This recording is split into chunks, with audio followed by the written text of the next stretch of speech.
21세기 또 지금 시대에는 병든 사람이 너무 많습니다. 하나님 떠나서 마음과 생각과 영혼의 병이 들어가지고 앞으로 이제 치유 시대가 올 텐데 정치인들이 다 하지 못하고 의사들이 다 하지 못하는 그 일을 저와 여러분들을 통해서 하나님은 행하실 것을 꼭 믿기 바라고요. 서론에서 치유에 앞서서 꼭 참고해야 될 것이 몇 가지가 있습니다. 사람들 머릿속에는 많은 생각을 하는 것처럼 보이지만 대부분 사람들이 상처가 많이 있습니다. 상처가 오랫동안 각인되고 뿌리 내려지다가 열매를 맺는 겁니다. 뭐든지 그냥 탁 되는 게 없습니다. 오래되는 겁니다, 사실은. 여러분이 희원이를 위해서 기도를 좀 하시는지 제가 좀 질문을 하고 싶은데 지금도 여전히 제게 질문하는 건 똑같습니다. 목사님 왜 저한테 자꾸 나타나서 날 괴롭히냐는 거예요. 지금 이게 거의 벌써 몇 년째입니까? 2년, 3년째 지금 계속 일어나고 있는데 저게 참 오래된 문제거든요, 사실은. 가정의 여러 가지 아픔과 어려움 속에서 신을 받으려고 하고 우상숭배를 오래 하다 보니까 이게 굉장히 오랫동안 자리 잡고 있는 겁니다, 사실은. 실제적인 치유를 필요로 하지 않으면은 누군가는 전도자를 방해해야 되는 거거든요. 아까 보세요. 딱 그 틈을 노리는 거 봐봐요. 내가 하나 메시지 있으면 잠시 기도하고 정리하는 시간이 필요하거든요. 그 틈에 딱 치고 들어오잖아요. 5분만 얘기하자는 거예요. 그래서 제가 교육을 시켰거든요. 교회 오면은 아무에게도 말하지 말고 말씀 끝나고 말하라고 내가 교육을 시켰는데 뭐 교육이 뭐 됩니까? 그래 또 들어오니까 또 막 똑같은 얘기를 하는 거예요. 왜 자꾸 찾아오냐는 거예요. 여러분 제가 뭐라고 대답해야 되겠습니까? 그럼 제가 영적인 사실을 얘기를 안 했겠습니까? 저는요 이게요 지금 제 현장에서 일어나는 하나님의 역사들을 딱 쳐다보면서 누군가는 흑암이 저를 공격해야 되는 거거든요. 나는 거기에 여러분들이 쓰임 안 받기를 주님의 이름으로 축원합니다. 누군가는 써야 돼. 마귀가 아담과 하와를 넘어뜨릴 때에 뱀을 썼습니다. 누군가 전도운동 하면요 신구약 다 합쳐서 이 쓰임 받습니다. 그래서 내가 이제 또 메시지도 해야 되고 하니까 대충 이렇게 보내고 지금 아마 전사님이 잠깐 얘기하러 나간 것 같은데 사실은요 이게 오래된 문제입니다.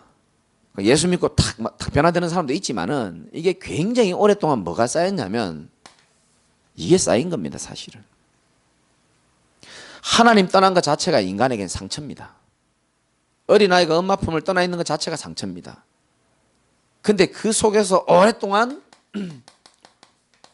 우상 섬기고 하나님이 주신 생각이 아닌 것들로 오랫동안 버텨왔단 말이죠.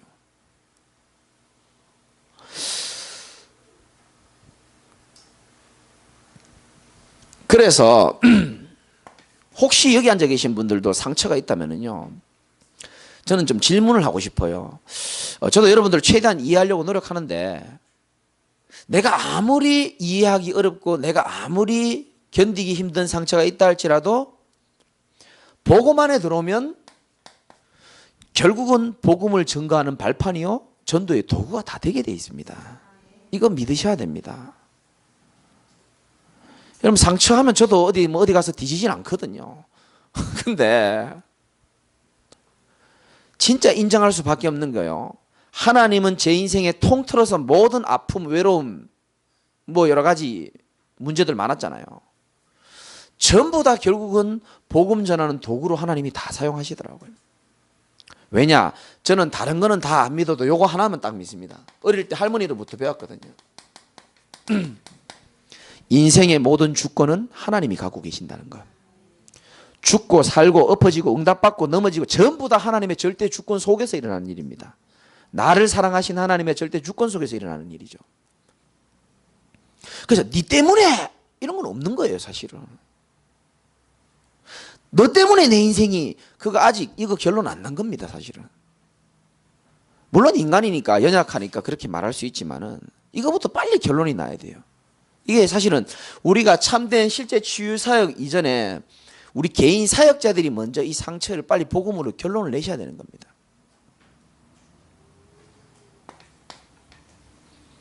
여러분이 지금 고민하고 있는 문제, 이 시대의 동일한 가정에서 개인들이 고통당하고 있는 문제 똑같습니다. 잠시 하나님이 좀 주신 거예요. 바울에게도 그랬잖아요. 오늘 본문에 있잖아요. 두 번째는 마음이죠.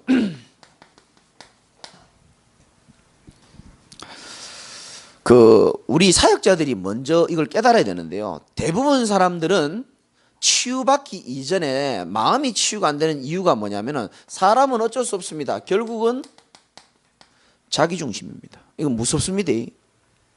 사투리 쓰면 안 되는데 무서워요. 예. 박주영 선수가 축구 선수잖아요. 과거에 축구해가지고 골을 넣으면은 어떻게 했죠? 세레머니를 기도했습니다. 그것도 쫙 잔디에 이렇게 무릎으로 쫙 하면서 쫙 기도합니다. 국가를 위해서 열심히 또 골도 넣어주고 국위 선양도 하고 했는데 그 사람들이 그걸 마음에 안 들어 하는 사람이 많단 말이죠. 박주영 선수는 그거 할 때 자기는 더 힘이 나고 그렇다 그랬거든요. 기도할 때. 감사하고. 그러니까 또 경기 이력도 올라가잖아요. 근데 어떤 사람이 얘기하는 거예요. 난 제발 좀 저 골 넣고 제발 좀 저 기도 저거 좀 안 하면 좋겠다는 거예요. 누가 글을 그렇게 써놨는 거예요. 나는 그 사람한테 질문하고 싶어요. 당신 행복하십니까? 나는 그거 참 질문하고 싶어요. 당신 평안하십니까? 근데 이제 뭐 여러 사람이 글을 많이 올리죠. 올릴 수 있다 생각합니다. 근데 불신자인지 신자인지 모르겠는데요. 제가 평생 잊히지 않는 댓글을 하나 봤어요. 이 사람아, 국가를 위하여 열심히 뛰고 골을 넣은 선수가 얼마나 귀하냐. 본인이 국가를 위해서 골을 넣고 기도해서 힘이 난다면은 그걸 갖고 우리가 뭘 할 수 있느냐. 선수가 힘이 나고 더 열정을 낼 수 있다면은 기도를 하든 목탁을 두드리든 작두를 타든 내버려둬야 되는 거 아니냐. 제가요, 그게요. 진짜입니다. 왜 인간은 혼자 살면 외롭고 같이 살면 빡치는가. 그거하고 이 두 가지는요, 잊혀지지가 않는 거예요, 제가. 제가 그걸 왜 말씀드리냐면요. 국가를 위해서 골 넣어도 내 마음에 안 드는 건 안 드는 거예요, 그냥. 자기중심입니다. 누가 교회를 위해서 멋진 헌신을 했어요. 누가 열심히 합니다. 내 마음에 안 들면 그거 다 필요 없는 거예요. 같이 협작 안 합니다. 협조 안 한다니까요. 왜? 우리에게는 이게요, 깊은 상처가 각인되어 있고 자기중심의 뿌리가 굉장히 많이 내려져 있습니다. 이게 무서운 겁니다, 사실은. 우리가 이제 치유가 안 된 상태에서 사람을 치유하러 간단 말이죠. 뭔가 안 맞죠, 그죠? 우리는 자기중심의 인생이 아니고 내가 그리스도와 함께 십자가에 못 박혔나니 그런즉 이제는 내가 사는 것이 아니오라고 얘기했습니다. 아까도 제 옛날 기질이 막 올라오는 거예요. 이거 진짜 집에 가라 그랬어요, 내가. 가방 싸서 집에 가라 그랬습니다. 저도 혈기가 있거든요, 이거. 그러면서 주여, 갈라디아서 2장 20절을 잠시 읽었죠. 내가 그리스도와 함께 십자가에 못 박혀 죽었나니. 우리 알고 계셔야 됩니다. 우리의 생각에는요, 생각보다 많은 사람들이 상처로 이게 각인되어 있습니다. 못 빠져나옵니다, 여기서. 근데요, 여러분 성경을 좀 자세히 보신 분들 알겠지만 상처가 결국 어디서 나오는지 아십니까? 불신앙의 씨앗입니다. 안 믿으니까 그게 상처가 되는 겁니다. 하나님의 주권을 믿으면 모든 상처, 발판이라는 사실이 깨달아지게 될 겁니다. 마음에는요, 뭐가 있느냐? 자기중심적인 뿌리가 있어요. 이거 우리가요, 빨리 이 예틀을 깨어져야 됩니다. 그렇죠? 교회에서 누가 막 헌신하고 또 열심히 일하면요, 내가 못하는 걸 저분이 해는구나. 참 미안하고 고맙고 감사하다. 이게 정상이잖아요. 근데 저 헌신이 내 스타일이 아니고 마음에 안 들어. 그럼 어떻게 하느냐? 그래서 우리가 이런 부분을 우리 사명자들이 모였기 때문에 전도 이전에 우리 자신을 먼저 좀 돌아봐야 되고요. 세 번째는 육신에도 사람들이 많은 질병을 또 가지고 있습니다. 치료 이전에 항상 이거부터 생각해야 됩니다. 하나님 계획입니다. 저는 성경대로 하거든요. 성경이 뭐라고 되어 있냐면은 5절 한번 읽어볼까요? 고린도후서 12장 5절 시작. 내가 이런 사람을 위하여 자랑하겠으나 나를 위하여는 약한 것들 외에는 아멘. 저는 이게 맞다고 생각합니다. 바울은 세상에서 딱 두 가지만 자랑했어요. 그리스도와 내 약한 것을 자랑했습니다. 그래서 저 늘 아프잖아요. 나 늘 자랑하잖아요. 저는 거리 다니는 병원입니다. 오늘도 우리 최전사님하고 무슨 포럼했냐? 질병 포럼했다니까요. 본인이 가지고 있는 질병, 내 질병. 근데 질병이 치유받고 안 받고 이전에 하나님이 그 질병을 허락하신 이유가 있다니까요. 여러분 어디 아프죠? 하나님 계획이요 분명히 들어 있습니다. 그래서 좀 쉽게 설명하면은 구원받기 이전에 온 질병들이 있죠. 요한복음 9장 1절에서 3절 나오잖아요. 날 때부터 병이 있는 거예요. 맹인이에요, 맹인. 이 사람이 뭔 죄를 지어서 그렇습니까? 라고 얘기하니까 뭐라고 대답했죠, 예수님이? 이 사람을 통하여 하나님이 행하시고자 하는 일이 있다라고 얘기한 겁니다. 구원 이전에는 그 맹인이 복음을 받잖아요. 여러분 구원받기 이전에 복음 받기 이전에 우리에게 있는 질병과 아픔은 뭐냐? 하나님께 돌아올 수 있는 하나님이 주신 기회요 선물입니다. 사실은. 이신영 집사님 어떻게 우리 교회 온지 아십니까? 병원에서 만났어요. 환자의 출신으로. 아파가지고요. 이 병원에 거의 뭐 2년마다 한 번씩 가야 되는 그런 이 연약함이 있단 말이죠. 근데 저는 그걸 그렇게 보지 않고 저것을 통해서 우리 인간의 한계를 경험하고 절대 창조주이신 하나님을 만날 수 있는 기회가 아닐까라고 저는 생각했거든요. 얼마나 귀합니까?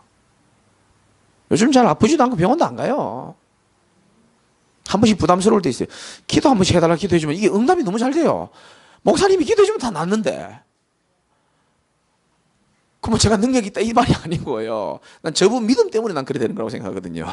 내 믿음과 상관없이. 구원 이전에 여러 가지 고통, 문제, 시달림, 여러 가지 어려움이 있잖아요. 그게 전부 하나님을 만날 수 있는 기회입니다, 사실은. 그러면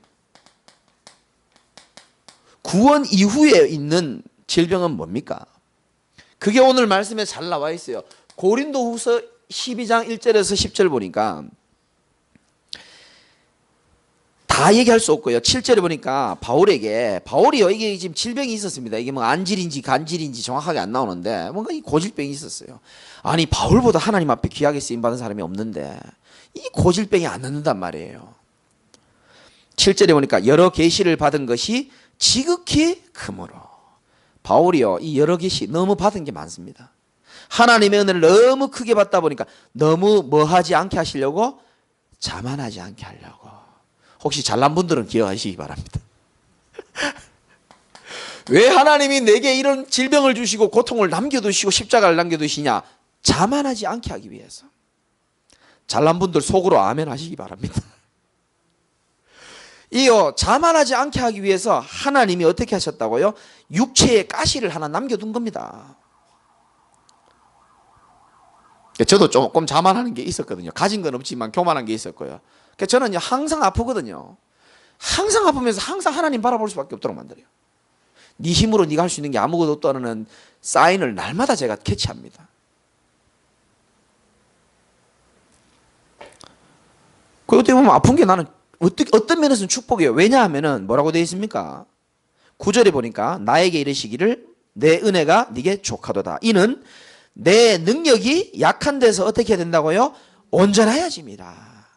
내 육신은 약한 것 같은데 내가 너무너무 연약한 것 같은데 사실은 약할 때에 하나님 온전히 바라볼 수 있는 축복을 누릴 수 있는 기회인 줄 믿으시기 바랍니다. 그러므로 도리어 크게 기뻐함으로 나의 여러 약한 것들에 대하여 자랑한다. 자랑하는 이유는 병을 자랑할 이유가 아니고 이는 읽어봅시다. 그리스도의 능력이 내게 머물게 하려 함이라. 바울은 육신에 조금 불편함이 있었지만은 사실상 그 연약함 속에서 그리스도의 능력이 내게 머물러 있는 것을 바울은 기뻐했던 겁니다. 여러분 경제적으로 어렵습니까? 건강에 힘들고 어렵습니까? 어쩌면요 하나님이 그런 어려움 가운데 혼자 외롭게 있으라는 사인이 아니고 약하고 없고 빈궁에 처해 있을 때 그리스도의 능력이 머물기를 원하시는지도 모릅니다. 그걸로 살아가라는 겁니다. 10절의 마지막에도 보니까 내가 약한 그때에 뭐라고요? 강함이라 이렇게 말했습니다. 약한 그때에 도리어 강함이다.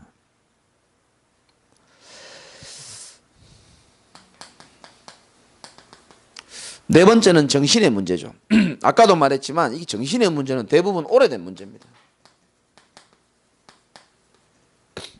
야구르트 아줌마가 저한테 얘기하더라고요. 저 아줌마 아시냐 물어보더라고요. 알고 봤더니 그 목사님 사모님입니다. 정신 지금 힘들고 고통당하고 계신 사모님. 그래서 제가 얘기했습니다.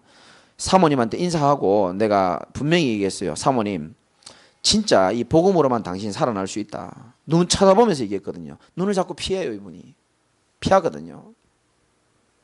그런데 그거는 아까도 말했지만 이 정신 문제는요, 굉장히 오래된 문제입니다. 아까 여기 상처로부터 해가지고 자기중심적으로 굉장히 오래된 문제죠.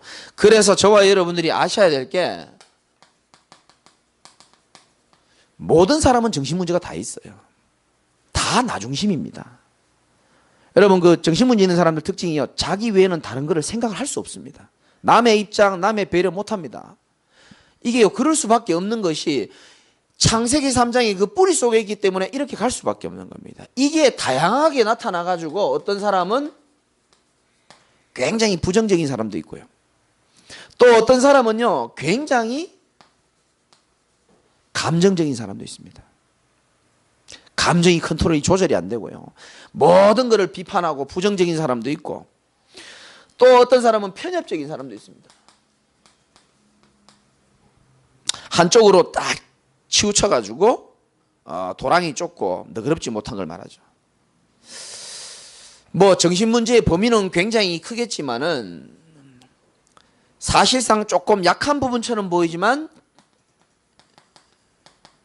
지금 이 시대에 개인 관리 안 되는 사람도 참 많아요.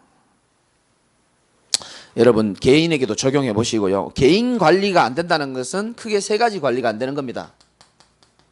시간 관리를 못 합니다. 두 번째는 경제 관리가 안 됩니다. 돈이 있고 없고를 떠나서 관리가 안 되는 겁니다. 시간 관리가 안 되고 세 번째는 감정 통제가 안 됩니다.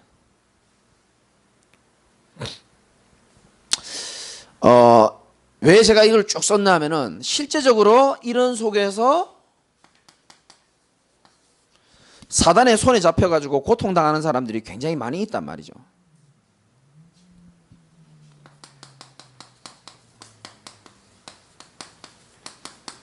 그래서 우리 사역자들은 꼭 기억하셔야 됩니다. 실제적으로요 치유받을 수 있도록 도와줘야 되는 겁니다. 실제적으로 어떻게 치유받을 수 있도록 도와줘야 되냐면은 사람들은요 지금 이 문제를 갖다가 이 문제의 본질을 잘 몰라요.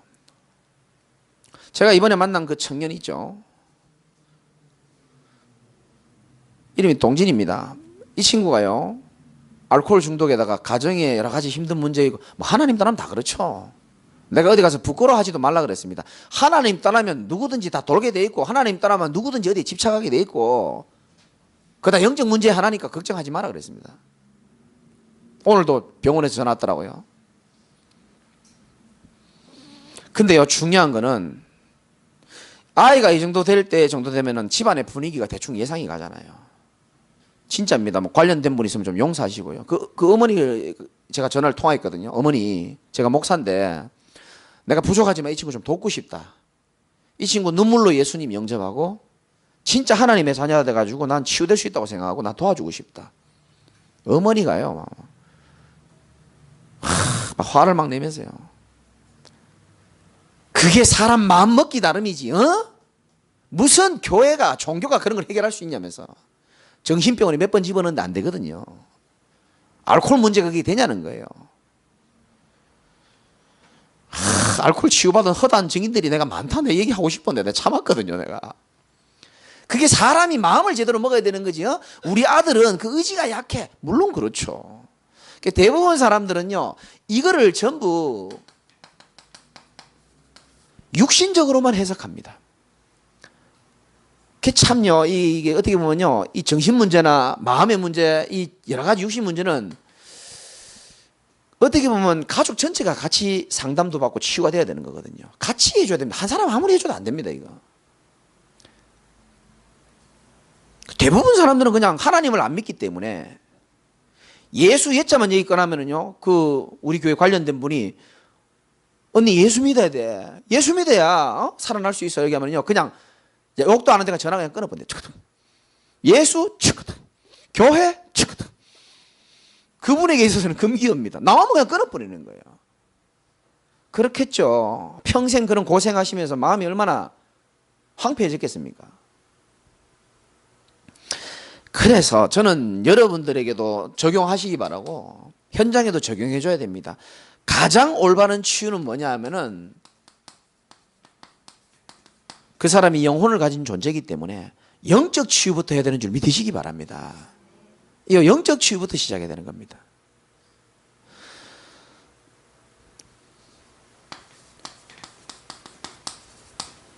하나님이 우리에게 그리스도를 보내주신 것은 심심해서 보내준 게 아닙니다. 바쁜 21세기 현대 시대에, 너무나 바쁜 시대에 괜히 이분을 보내가지고 종교를 하나 더 만들어낸 게 아니에요. 오늘도 KTX 타고 가다가 어떤 여자분이 유리창 깨고 살고 싶지 않다 하면서 뛰어내렸습니다.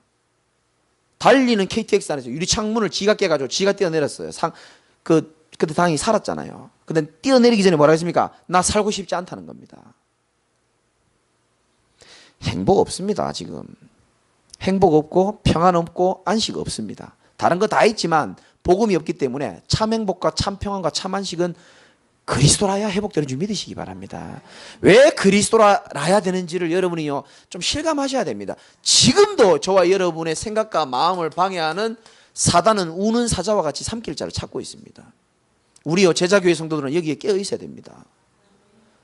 그래서 기도하고 영적 싸움 해야 되는 거예요. 기도 안 하는 거 우리 회개해야 됩니다, 정말. 저부터 시작해서. 지금도 사단은요, 이 지옥불에 영원히 무적행에 가두기 전까지는요, 대가리는 깨졌기 때문에, 권세는 깨졌지만요, 이게요, 막 난리를 칩니다. 우리 최미아 원사 아버지가 옛날에 냉천 슈퍼 했었거든요. 근데 이 고양이들이요, 슈퍼에 있는 물건들을요, 얼마나 많이 뜯어먹는지 몰라요. 그리고 우리 이모부도 성질 좀 있으시거든요. 고양이를 잡았는데요, 꼬리를 잡고 그냥 길바닥에 아스팔트에 그냥 막 패대기를 치는 거예요. 막 대가리 다 터져버리고요. 대가리 다 터진 다음에 저 밖에 확 던져버려요. 그래 뒤에 가가지고 또 일하시는데 제가 좀 일을 좀 도와줬거든요. 보니까요, 생각지도 않게 그 뒤에 너구리, 삼양라면 다 뜯어먹은 거예요. 저 이모부 열받으니까요, 다시 그 고양이 찾아가더니요, 이미 대가리 다 깨졌는데 그거를 또 붙잡더니 또 대가리 또. 저와 여러분들이 그리스도 이름 부를 때에 사단의 대가리 깨졌지만 또 깨지는 줄 믿으시기 바랍니다. 계속 패대기 쳐버려야 된다니까요. 예수 이름 부를 때에 사단은 벌벌 떨게 되어 있습니다. 그리스도 이름 말할 때 사단은 벌벌 떨게 되어 있다니까요.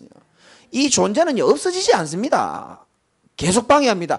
불신자는요, 계속 혼미하게 만들어가지고 하나님 못 만나고 그냥 일평생 바쁘게 살다 죽도록 만들고, 일평생 외롭게 살다가 지옥 보내는 것이고, 일평생 답 없이 살다가 자살하게 만드는 것이고, 일평생 쾌락에 빠져 살다가 무지한 인생 살다 가는 거예요. 인생이 어디에서 왔다 어디로 가는지도 모르고. 그걸 누가 하느냐? 마귀께서 하시는 겁니다. 마귀는 명절도 없고 더위도 안 타고.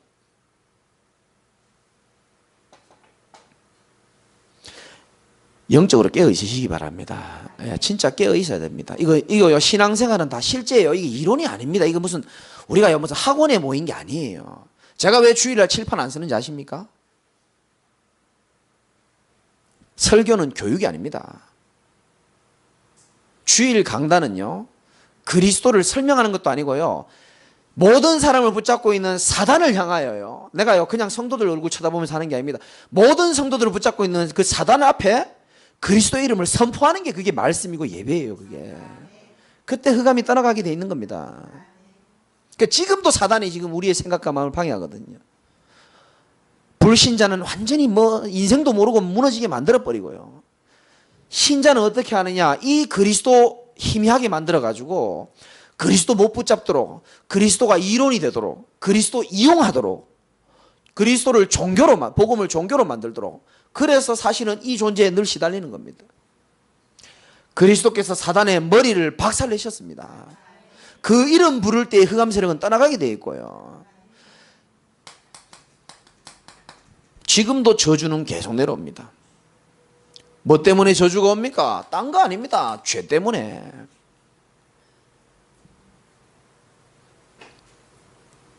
지금도 눈에 안 보이게요. 많은 사람들을 지옥으로 달려가고 있습니다. 이거 막을 수 있습니까? 아무도 못 막습니다. 그래서 사도행전 4장 12절에 다른 이로서는 구원을 얻을 수 없나니 천하 사람 가운데 구원을 얻을 만한 다른 이름을 우리에게 주신 일이 없습니다라. 하나님의 아들이 나타나신 것은 마귀의 일을 멸하려 하심이니라. 그리스도를 통해서 그 사람의 일단 신분을 바꿔줘야 되는 겁니다. 정말입니다. 아까도 제가 사명자들 모임 때 얘기했잖아요.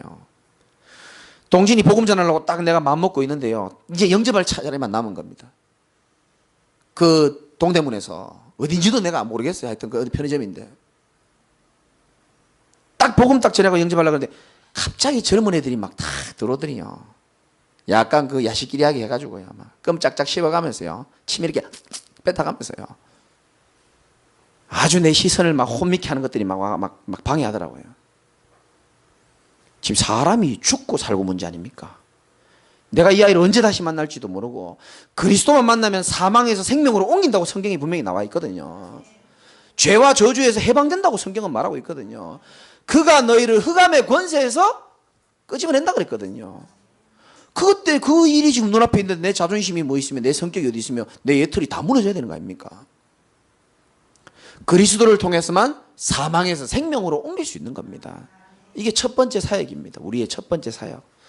잘해주는 것보다 훨씬 중요한 거죠. 비교할 수 없을 만큼. 그리스도 복음 받았는데 왜 나는 치유가 안 됩니까? 성경은 분명히 말하고 있습니다. 히브리서 4장 12절. 하나님의 말씀은 살아있고 운동력이 있어. 좌우의 날선 어떤 검보다 다 예리하여 혼과 영과 및 관절과 골수를 찔러 쪼개기까지 하며. 여러분 치유는요 다른 게 아닙니다.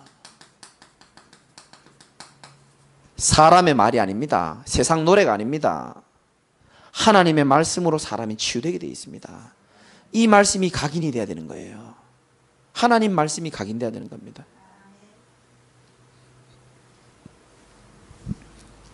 그래서 저는 말씀드리는 겁니다. 다른 치유가 필요한 게 아니고 인간은 말씀 치유가 필요한 겁니다. 짐승은 말씀 치유 필요 없어요.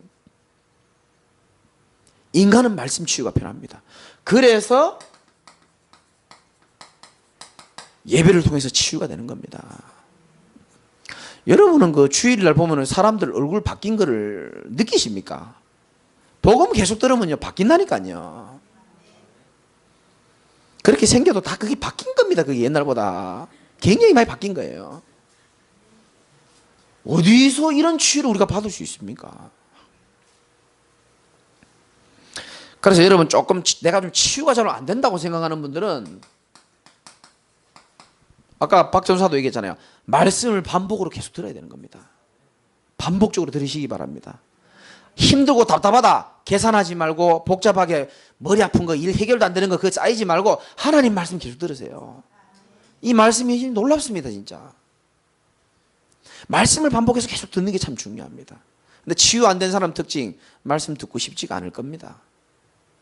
마음이 황폐해져서 그렇습니다. 그래서 우리가 기도해주고 하나님의 말씀을 반복적으로 들을 수 있도록 도와주는 겁니다. 말씀을 읽고 듣고 녹취하기도 하고. 세 번째는 뭐냐 하면 무슨 치유가 필요하냐. 마가복음 9장 29절에 보니까 귀신 들린 아이 이야기 나옵니다. 왜 우리는 제자들이 얘기합니다. 이게 치유를 못 시킵니까? 제가 그래서 아까 여러분에게 기도 부탁을 한 겁니다. 예수님이 직접 말씀하셨어요. 이 귀신의 문제 이거 어떻게 해결되냐는 거예요. 기도 외에는 이런 종류가 나갈 수 없다라고 얘기했습니다. 여러분들이 우리 성도들요, 연약한 사람들, 새가족들 한 사람 한 사람 이름 부르면서 좀 기도해 주시기 바랍니다. 그분들은 아무 배경이 없습니다. 우리가 기도해 줘야 되는 겁니다. 그래서 한 번이라도 더 기도하러 나오고 한 번이라도 더 예배 나오는 겁니다. 네 번째는 무슨 치유냐? 사도행전 8장 26절 29절에 보니까 복음 전하러 가는 그 발걸음 위에 하나님이 성령으로 역사하셨거든요. 다른 말로 말하면 현장 치유입니다.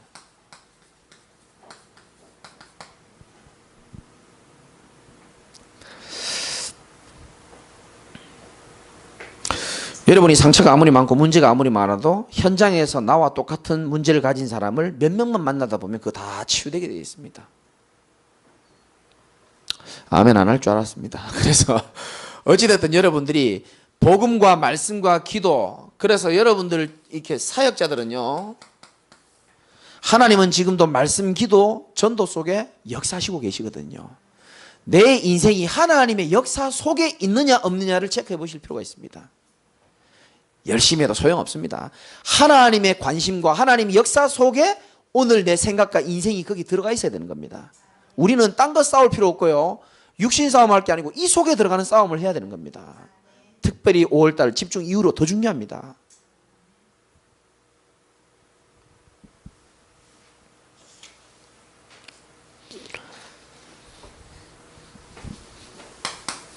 영적 치유가 일단 회복되면은요, 하나님이 자동적으로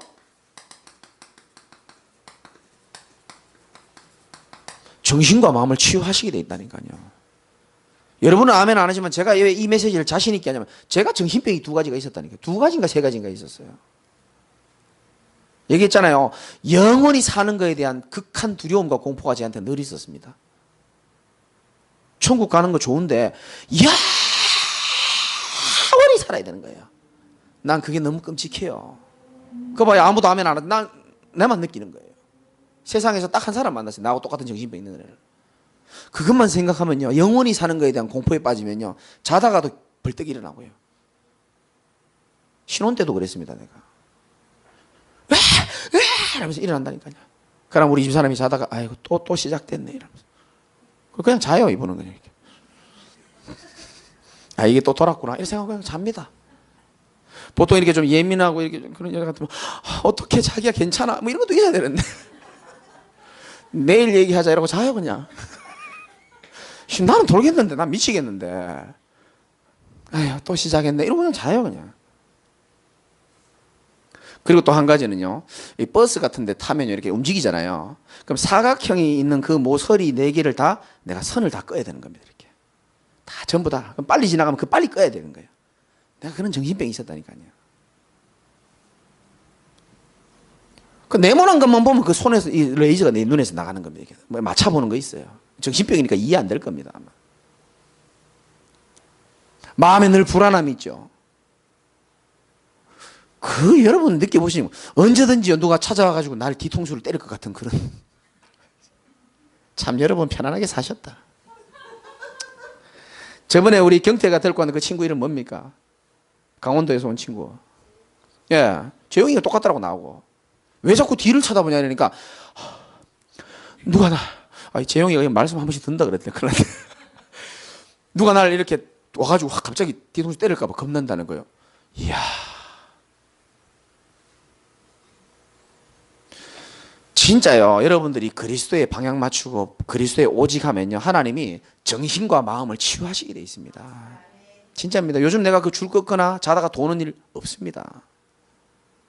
복음은 멸망하는 자들이 볼 때는 미련해 보이지만은 구원받을 자에게는 하나님의 능력이 됨이라 그랬거든요. 정신, 마음 다 치유되게 돼 있다니까요. 복음 좋은 겁니다. 그래서 치유, 정신과 마음의 치유의 시작은 뇌로부터 시작한다 그랬거든요. 우리의 생각이겠죠, 그죠? 뇌로부터 치유된다 그랬습니다. 그래서 뇌를 치유할 수 있는 길은 하나밖에 없습니다. 집중입니다. 그래서 불신자들은 생각과 마음을 집중하기 위해서 템플 스테이도 가고 여러 가지 마음 수련도 가고 그런 겁니다. 집중하면 치유되거든요. 근데 우리가 어디에 집중하느냐가 중요해요. 내가 아까 희원이 보고도 그래서 너 귀에 뭐 들어? 내가 귀 확 뺏으려고 그랬어요. 분명히 나는 확신하거든요. 복음 듣지 않고 있을 것이다. 왜? 복음 들으면 그렇게 안 됩니다. 여러분들의 생각과 마음에 그리스도의 말씀으로 집중할 때에 하나님의 역사가 시작된다니까요. 진짜입니다. 그래서 말씀 치유가 진짜 치유입니다. 어떻게 보면은 다 따라오게 돼 있는 겁니다. 나머지는. 그래서 여러분들이 이 시간을 가져야 되는 겁니다. 혼자 있는 시간, 조용한 시간에 진실한 시간이 필요한 겁니다. 여러분, 남은 우리가 속일 수 있지만 자신을 속일 수는 없잖아요. 진실하게 내가 지금 치유가 안 된 거 있다면은 하나님 나를 그리스도의 복음으로 나를 치유시켜 주시옵소서. 기도하세요. 하나님의 말씀으로 나를 치유하여 주시옵소서. 그리고 이제 육신 치유가 시작되는 거죠. 유 목사님이 세 가지 말씀해 주셨는데 육신 치료는 주로 유 목사님이 운동과 호흡과 또 음식이라고 그랬어요. 깊은 음식을 뭐라 그러는데 난 깊은 음식 뭔지 모르겠어요. 된장을 말하는지. 어찌됐든 여러분들이 조금 관리 좀 하셔야 됩니다. 지금부터라도. 왜? 여러분 육신은요 그냥 몸뚱아리가 아니고 지역 복음해야 될 소중한 몸뚱아리이기 때문에 그렇습니다. 세계 복음해야 될 소중한 몸뚱아리라니까요.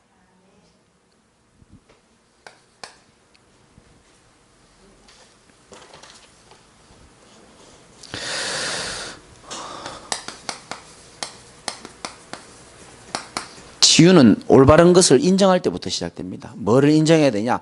내가 아직도 복음이 희미한지도 모릅니다. 아니 나는 목사님 복음을 목사님 통해서 많이 듣고 다른 목사님을 통해서 복음을 이미 많이 들었는데요.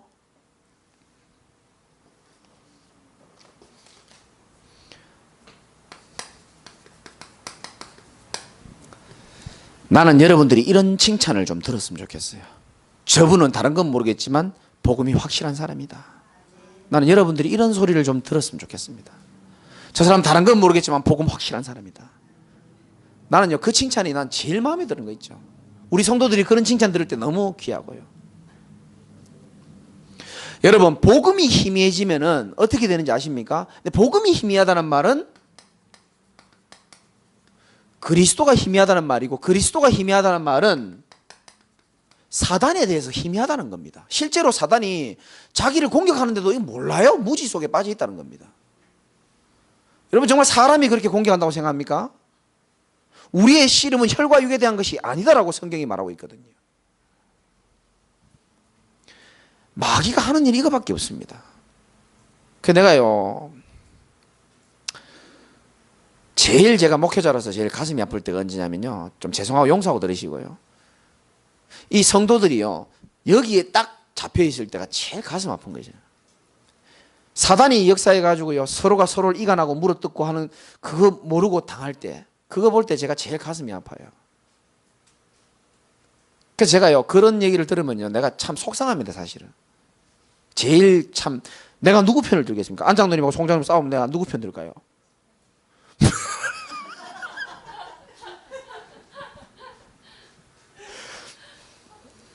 왜 이렇게 귀여우세요? 누구 편 들까요? 제 편 들어달라.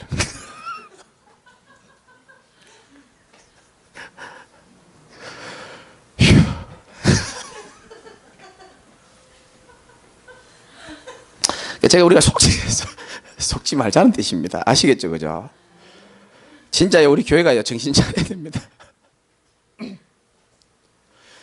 큰아들하고 둘째 아들하고 싸우면 내가 누구 편을 듭니까? 그렇잖아요. 나는 여러분들이 어떻게 보면 제가 아버지처럼 섬기는 분도 있고 하지만은 어떻게 보면 그래도 제가 목자잖아요. 제겐 다 귀합니다. 이건 여러분이 개척 안 해보면 죽을 때까지 몰라요. 그럼 개척을 한번 해보세요. 제가 돈 대드릴게요. 해보시라니까요. 눈물이 난다 내가. 독산동 지금 1, 2, 3, 4동에 우리 복음 전하는 게 우리밖에 없다고 나는 확신하거든요. 이동에도 한번 해보시고요. 해보시라니까요.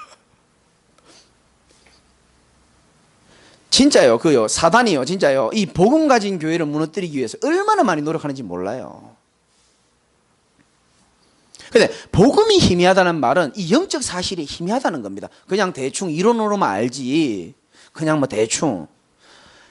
그리스도 희미하고 사단 희미하고 도대체 내 인생이 뭐 목적이 뭐며 이 희미한 겁니다. 그러니까 희미하면 앞이 잘 안 보이잖아요. 그래서 뭐도 안 보이죠? 미래도 불안하고 미래도 안 보이는 겁니다. 희미하기 때문에. 진짜 이 복음이 얼마나 대단하냐면요. 복음 하나 확실하게 인생의 해답과 결론 내리면요.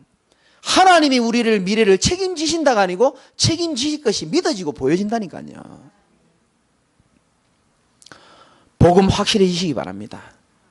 여러분이 인생이 연약한 게 아니고 복음이 희미하면 연약할 수 있습니다. 그래서 복음이 확실해야 되고요. 두 번째, 하나님의 소원과 관심입니다. 하나님의 소원과 관심이 내 관심이 되어 있나 한번 우리는 확인해 봐야 됩니다. 여러분 이번 주 강단 말씀 제목 기억하십니까? 당황스럽죠? 당황스러운 지금 긴장되는 분들 몇 분 계실 겁니다. 제목 뭡니까? 부르심과 아이고 기뻐라. 부르심과 택하심을 굳게 하라 그랬거든요. 하나님이 여러분들을 부르신 거 믿으십니까? 그러면 하나님의 관심과 하나님의 소원이 뭔지를 아셔야 됩니다. 다시 말씀드립니다. 하나님이 나를 부른 게 진짜 맞다면 하나님이 관심이 뭐고 하나님의 소원이 뭔지를 우리는 알아야 되는 겁니다. 하나님은 지금도 희미해져가는 복음이 희미해져가는 시대에 복음을 통하여 많은 생명과 영혼들을 살리기를 원하시는 겁니다. 그게 최고 관심이에요. 우리를 통하여 이 복음을 지키기를 원하시고 이 복음을 전달하기를 원하시는 겁니다. 후대에게, 새가족들에게, 모든 지역에, 죽어가는 영혼들에게. 그게 하나님의 소원과 관심이란 말이죠. 다른 말로 말하면 좀 부담스럽지만 전도와 선교입니다. 이게 우리의 관심이 돼야 되고 이게 우리의 방향이 돼야 된다니까요. 내가 사는 이유가 뭡니까? 우리 캄보디아 가신 분들 아시잖아요. 봉고차에서 우리 안 장로님이 계속 똑같은 찬양 계속 들었어요. 제목이 뭐였죠? 내 생의 이유입니까? 생의 이유입니까? 뭡니까? 그 계속 들었잖아요, 우리가. 사람 살릴 이유 아니면 내가 더 이상 살 이유가 없다. 그 내용이 그런 거거든요. 하나님의 소원과 관심이 여러분의 소원과 관심 되시기 바랍니다. 아이고 난 지금 돈도 없고 너무 아프고 너무 힘들고 어려운데요. 하나님이 그 사실을 다 알고 계세요. 다 알고 계십니다. 마지막으로 여러분 자신에게 진실해질 필요가 있습니다. 자신에게. 나는 복음이 정말 희미하진 않은가? 난 너무 세상에 너무 밝진 않은가?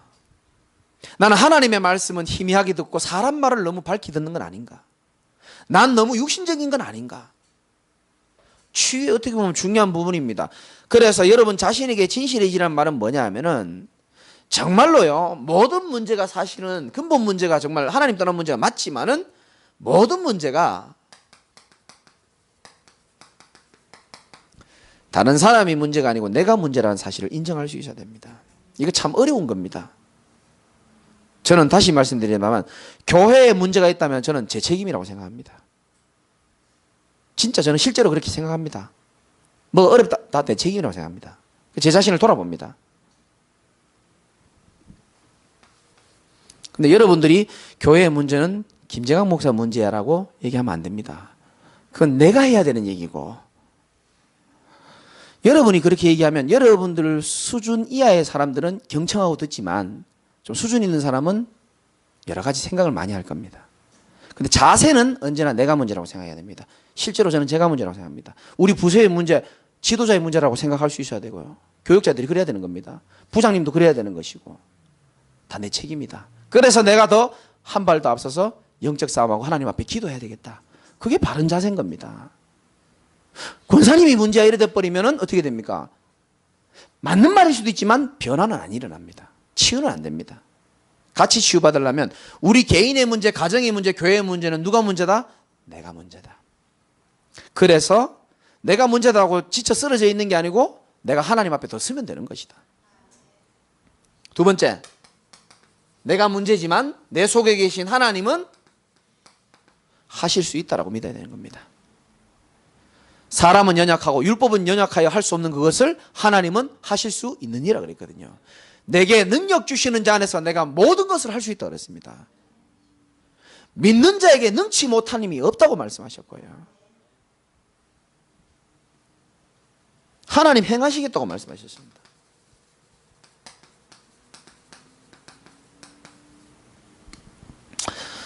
여러분 자신은 하나님 앞에 진실하면 일은 하나님이 새롭게 시작하시게 되어 있습니다.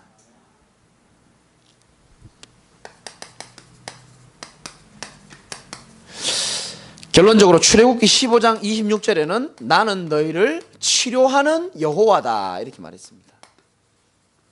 누가 우리의 상처와 아픔과 질병을 치유할 수 있습니까? 치료하시는 여호와만이 할 수 있는 겁니다.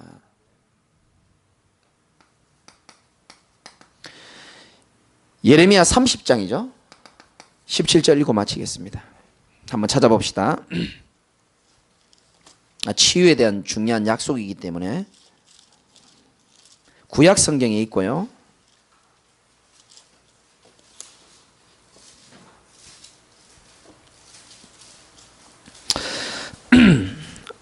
어, 1099페이지입니다. 30장 12절에 보니까 여호와께서 이와 같이 말씀하시니라. 네 상처는 고칠 수 없고 네 부상은 중하도다. 네 송사를 처리할 재판관도 없고 상처에는 약도 없고 처방도 없다. 너희 사랑하는 자가 너를 다 잊어버리고 쭉 얘기 나옵니다. 자, 지금 포로로 돼가는 이스라엘 백성들을 향하여 마치 좀 저주의 말씀을 하는 것처럼 말합니다. 그런데 하나님은 결국 포로로 돌아오게 하면서 이들을 살릴 것을 약속하죠. 그게 17절 말씀에 나와 있습니다. 같이 한번 읽어봅시다. 예레미야 30장 17절입니다. 시작. 여호와의 말씀이니라. 그들이 쫓겨난 자라 하매 시온을 찾는 자가 없은즉 내가 너의 상처로부터 새살이 돋아나게 하여 너를 고쳐주리라. 아멘. 우리의 상처로부터 새살이 돋아나게 해주겠다는 겁니다. 그리고 너를 고쳐주겠다. 하나님의 인도 못 받아가지고 노예로 포로로 끌려가는 이스라엘 백성들을 향하여서 하나님이 마지막에 주시는 사랑의 언약인 겁니다. 그래서 하나님이 여러분의 상처와 모든 질병과 모든 것을 고쳐주시겠다라고 약속했기 때문에 나를 고칠 수 있는 분은 누구밖에 없다? 하나님 한 분밖에 없다. 그래서 여러분들이 더욱더 그리스도 안에 들어가시기를 주님의 이름으로 축원드립니다. 하나님 감사합니다. 우리가 먼저 치유받고 복음으로 결론 내리며 남은 인생에 실제 치유의 증인으로 다 세워질 수 있도록 하나님이 은혜를 더하여 주옵소서. 감사하며 살아계신 예수 그리스도 이름으로 기도드리옵나이다. 아멘.